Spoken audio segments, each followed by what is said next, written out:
So I insist sometimes on the linearity of a product, that you have to watch it from the beginning to the end. Generally, an art space opens the opportunity to show, to create a kind of montage in the space. So if you show, let's say here you show one of the three iMachine pieces, but if you show three of them in one space, you are immediately aware that one image from this screen is repeated here and addressed differently. You see already how this permutation methodically works also without watching it interlinearly, meaning that one can make use of this montage in space, or as I like to call it, a soft montage, a montage between one image and the next.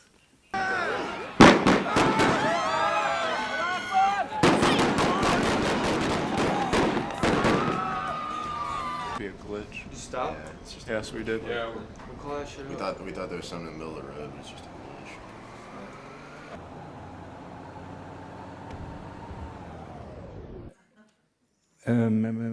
Yeah, so especially in 3D, you have a lot of this kind of hyperrealism, which distantiates it already, and what you can't see so much in the exhibition here, but which is one of my favorite approaches, is the so-called direct cinema, and that you have a certain set of options if you have a digital landscape of Iraq or Afghanistan. So in the case of immersion, it's very interesting that the classical dramatic settings are that you are on patrol or you are driving in a convoy and a bomb, a self-fabricated bomb explodes, or when you are on patrol, somebody fires at you.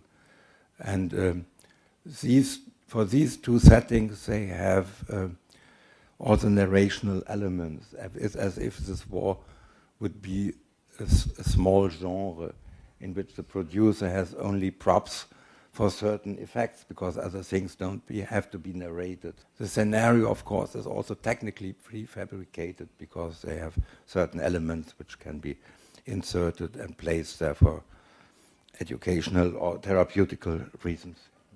Tell me, remind me more of what your specific memory was. End of the day, dusty. Just about like this. There's flesh and there's blood and there's and bits of uniform, and it's it was him, and I'm like, shit. So at that point I'm just like freaking out. I'm like, thinking I'm gonna die.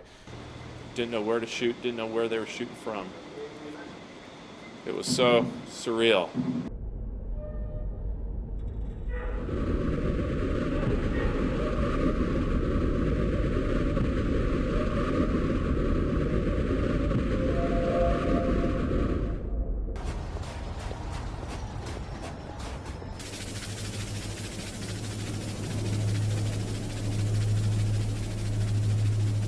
Only 20 years back, it seemed that images were only of use only for entertainment, for education, to illustrate things which are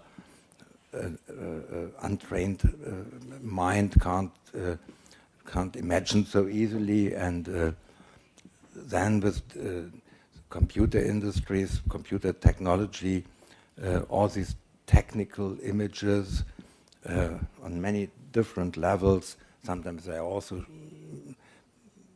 mere illustrations of something, and even redundant illustrations, but in many cases they communicate things and are even a tool of research. And images of the microcosmos and also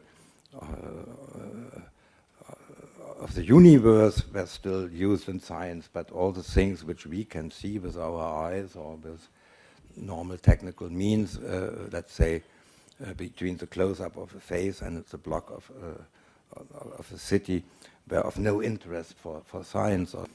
As everybody, I complain about the decay of television and film industry, but on the other hand, something new is coming up here and has changed dramatically. So many other aspects come in. It doesn't mean, of course, automatically and power-wise that the best use can be made, or let's say the best that I will have access to these means. Also, not even that, but at least the status has already changed. So